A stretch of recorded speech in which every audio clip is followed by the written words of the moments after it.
Hi everybody, this is Miss S from Excelsior Charter School, and today we're going to be covering Geometry, Lesson 3-3 on parallel and perpendicular lines. We don't have a lot of vocabulary to get through today, so let's go ahead and get started.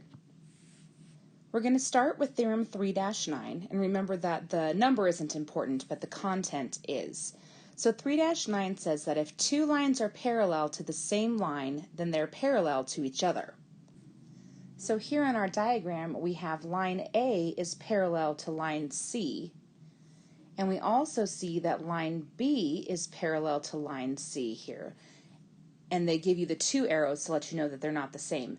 But since A is parallel to C and B is parallel to C, A is also parallel to B. So they're both parallel to the same line, so they must be parallel to each other.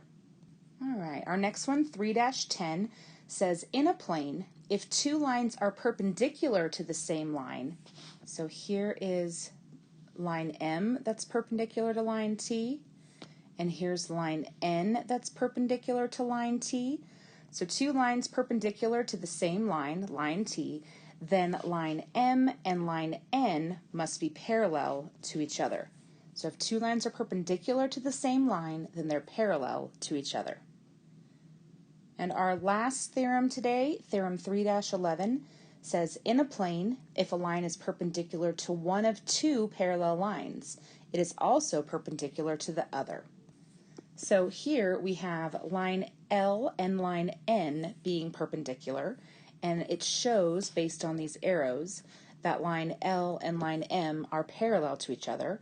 Therefore, we know that line M must also be perpendicular to line N. And N is perpendicular to M. And those are our three theorems for today. So we're going to go ahead and do a couple of questions from your practice, or from your lesson, excuse me. So this is one of the questions here.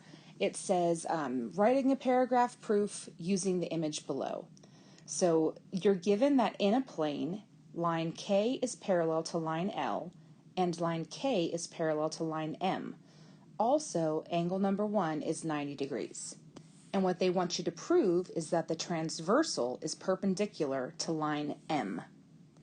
So, since the measure of angle 1 is 90 degrees, then the transversal is perpendicular to line K.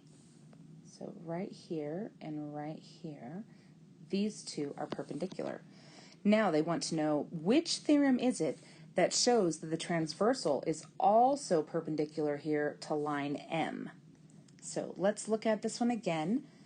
Theorem 3-11 says in a plane, if a line is perpendicular to one of two parallel lines, it is also perpendicular to the other. So that would be our answer here, is 3-11. All right. Question 4 says, from the information given in example 2, can you conclude that the transversal is perpendicular to line L? Let's take a look here and see. Can we say that this is also perpendicular here? And the answer is yes, we can, because these two are also parallel. So this would be yes, we can.